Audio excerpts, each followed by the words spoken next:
കുറച്ച് മാസമായിട്ട് ഇവിടുത്തെ വിശേഷങ്ങളും കഥകളൊന്നും എനിക്ക് പങ്കുവെക്കാൻ പറ്റിയില്ല. വേറൊന്നും കൊണ്ടല്ല, കുറച്ച് ഹെൽത്ത് ഇഷ്യൂസും കാര്യങ്ങളൊക്കെ ആയിട്ട് അതിൻ്റെ കുറച്ച് തിരക്കിലായിരുന്നു. അപ്പോൾ എന്നത്തെയും പോലെ ഇന്നത്തേത് എൻ്റെ സൈക്കിൾ വിശേഷവുമായിട്ടാണ് ഞാൻ വന്നേക്കുന്നത്. കുറച്ച് നാളായി ഇവനൊന്ന് വാഷ് ചെയ്തിട്ട് ആകെ പൊടിയും ചെളിയൊക്കെ ആയിട്ട് ആളൊരു മൂലക്കയിലിരിക്കുന്നുണ്ടായതാണ്. ഏകദേശം 2 കൊല്ലമായി ഇവൻ എൻ്റെ ഒപ്പം കൂടിയിട്ട്.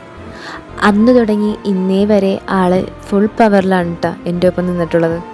നമ്മുടെ നാട്ടിലെ യാത്ര ചിലവനുസരിച്ച് ഏറ്റവും കൂടുതൽ എന്നെ ഹെൽപ്പ് ചെയ്തിട്ടുള്ളത് ഇവൻ തന്നെയാണ് കേട്ടോ.